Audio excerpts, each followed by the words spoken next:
Hey guys, what's up? And today I'm going to be reviewing the second studio album from pop punk band The Starting Line.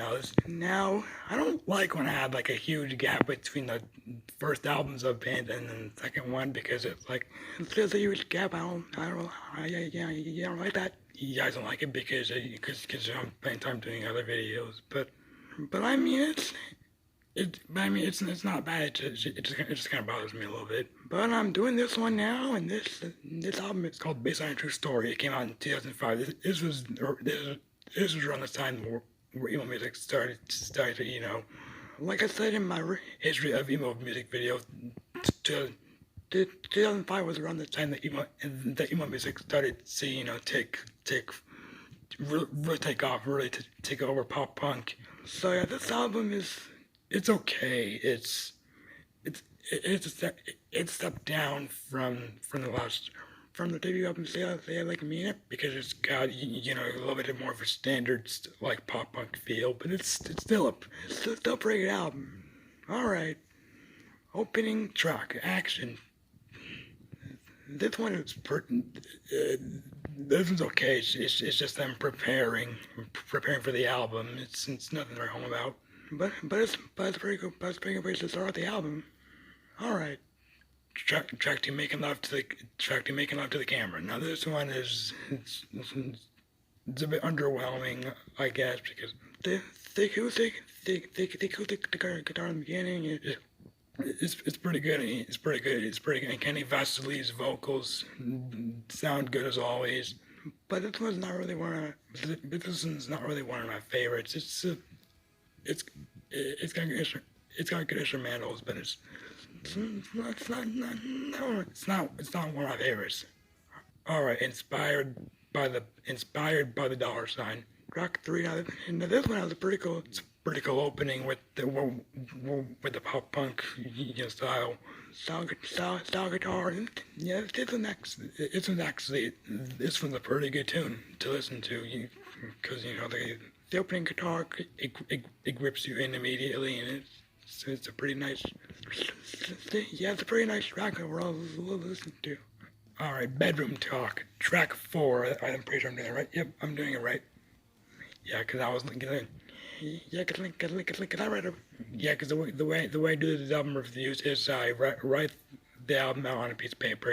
All the songs in order, so I don't forget them. Because I remember back before I did that, like way back in my Nickelback review, for all the reasons I actually almost ended up doing it wrong because I didn't know the track listing, so I almost did it wrong. Yeah, well, that was the first one, so it had to be a little bit rough. Yeah, so I had to be a little bit, I had to be a little bit, rough around the edges, if you get what I'm saying.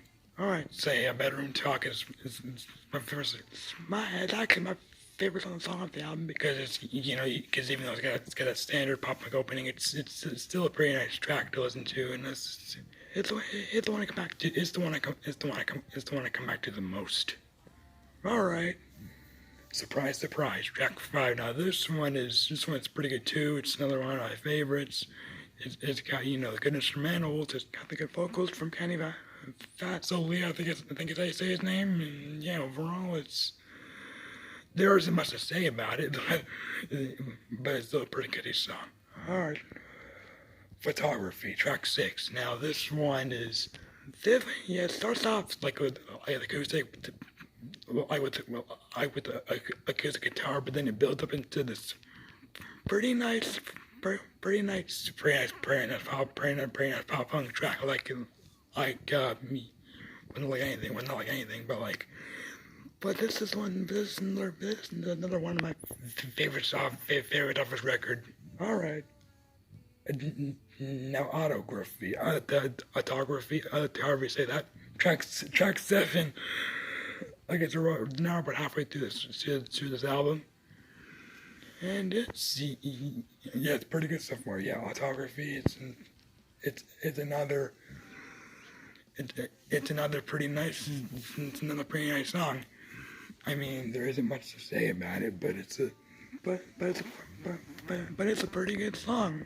Alright, now we have Artistic License Track 8. Now this one's okay. It's not really one of my favorites because it's got that, they got that standard, it's got the standard pop punk feel to it, like you would, like you would be used to, like, like with any pop punk song you could listen to.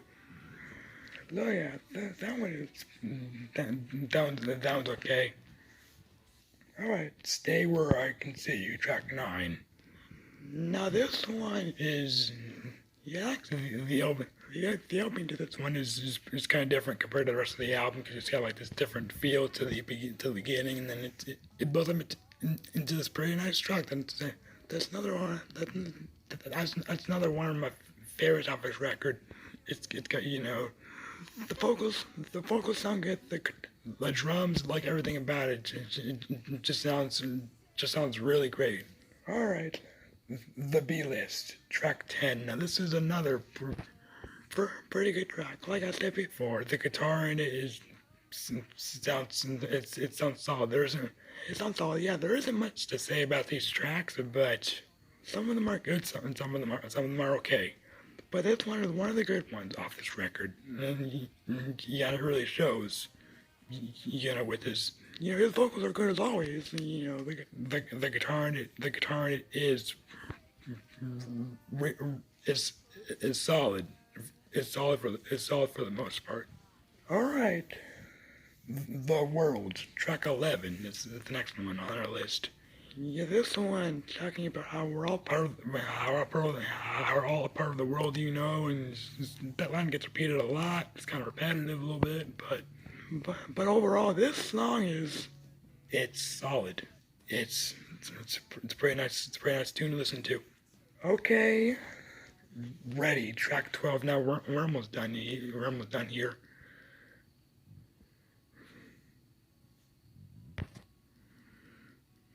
By almost done here. Track 12. Ready. Where is that? Yes. Yeah,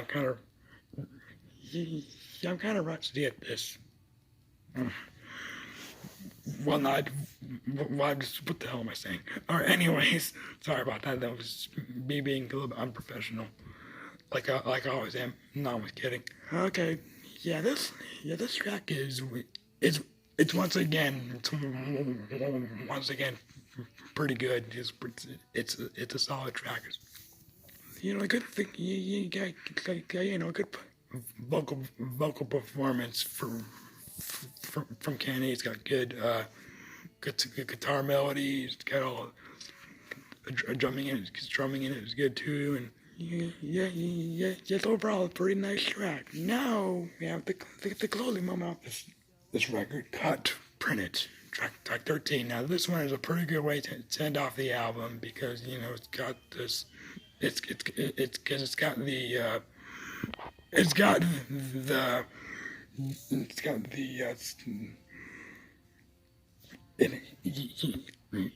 it has the standard pop punk feel that you would like to it, and it's a pretty nice track. All right, I'm back. Sorry about that, guys. I had to see what was going on, and everything's good now. So that was the last track. Cut, Print It. It's a pretty nice way to end off his record on a pretty good note. And yeah, that was based on a true story by the Starting Line. It's a pretty underrated pop punk band. Now this album is, it is a step down from from their debut album, Stay Like You Mean It. But it's still got some tracks that are okay. But none of them are bad. But some of them are just kind of like standard pop punk, like typical pop punk sound, typical pop punk lyrics or something like about love, relationships, stuff like that. Nothing those are bad topics to write about, but that's mostly what pop punk is. Just like kind of sad, but like upbeat. And some people would say that pop punk is kind of juvenile, but But if I like it, then you can like it if you're a fan of that kind of music and stuff like that. But yeah, this album gets a solid 7.5 out of 10. It's not bad, but it's not really, but it's not amazing. But it's still good. Yeah, it's right in that sweet spot. It's right in that sweet spot. It's right in the sweet spot where you would where you want it to be. So yeah, that so say based on a true story, but the starting line gets a 7.5 out of 10. Solid album for the most part. Ken Russell's vocals sound good as always, like they always do. And yeah, that was a Storyline's second album. I keep saying that, but yeah, if you guys enjoyed this review, then make sure to click on my screen for more videos like this. Yeah, and if you've seen this, you haven't watched this video, then you haven't watched this one, then you should probably go check out my review of the debut album, which is pretty good. So yeah, peace out.